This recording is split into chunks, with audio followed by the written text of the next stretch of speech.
Hello everyone welcome to our channel. देखो मोर टे माने हेल्थ इश्यू अच्छे से मु ब्लॉग अपलोड करि पारिनी, टिके व्यस्त भी थी। मु आग को माने चेष्टा करी कि मोर भल भल ब्लॉग अपलोड करी डेली बेसिस।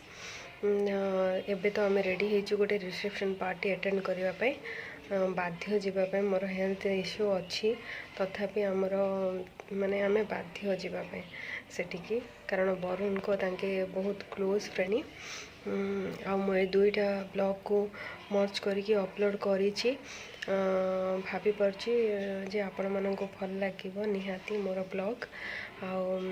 चलतु मोर ब्लॉग देखंतु आग को, मोर ब्लॉग को निहाती भाव में लाइक शेयर और सब्सक्राइब करेंगे।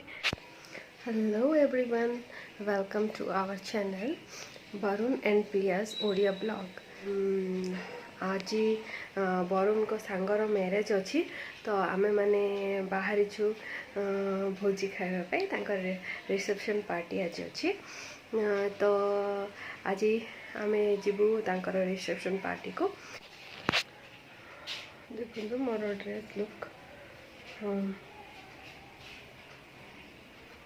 मु केमती देखा जाउची मते कमेंट करके जणेबे।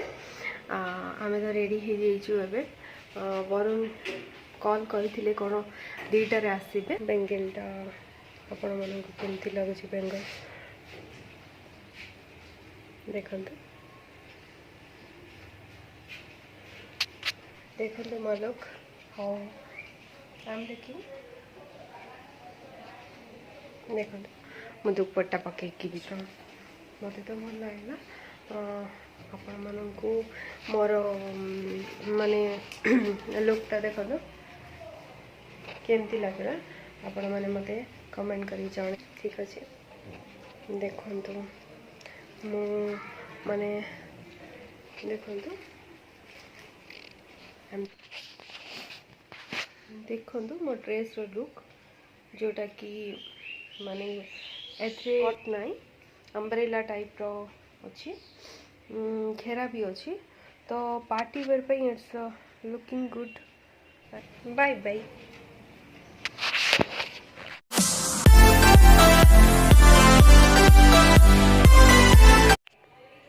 Hello everyone, welcome to our channel. मो वरुण मु प्रिया, आपण मानकु आमे स्वागत करछु आमर channel Varun and Priya's Odia blog. चलतु आज वरुण बनेबे मटन करी।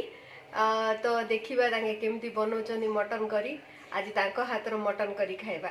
मटन बनेबे सेथि लागि मु काटिनी छि पियाज, आलू, टमाटो, तापे दरकार तेजपत्र आउ दालचीनी। चलतु देखिबा वरुण केमती बनाउछंती मटन। प्रथमे तेल गरम हेबो, तेल गरम हेले तेजपत्र, दालचीनी, पियाज पकाई देबे। सेथरे के वरुण को ब्रेक दबा, मु मसला ऐड कर नउछे।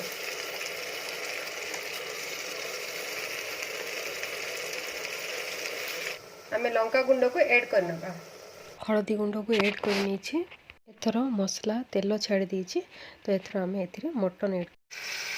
देखंतु मसला भलसे कसी हवा परे वरुण एथिरे मटन ऐड कर नीछंती। देखो मसला भलसे कसी से गोले दबा मसला सहित भलसे कसिला परे सेथिरे आलू ऐड करबा। देखंतु मु एबे लूण ऐड करनी छै। देखंतु मटन आधा कसी हेछि, सेथिरे एबे आलू ऐड करा हेछि। तो आमे भलसे आलू मटन को कसी दबा, तापरे आमे एथिरे पानी दे दबा। देखंतु मटन कसी हला परे मु पानी दे देछि। मटन रे मसला गुंड भी दे देछि, ऐड करि नेछि।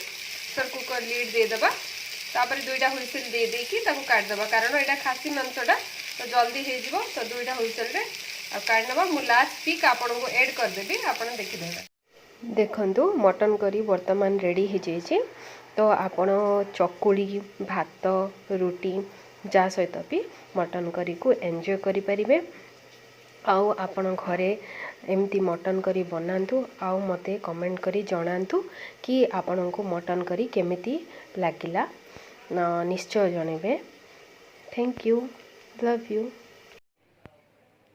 देखंतु गरम गरम भात सहित मु बाढ़ी नहीं मटन करी। देखंतु मटन करी केमती। हेलो एवरीवन, देखंतु मटन करी तो हो जाइए। तो आपन जदि आमर ये ब्लॉग टी भल लगुच ताहले आपण आमर ब्लॉग को लाइक करिवे, शेयर करिवे, सब्सक्राइब करिवे।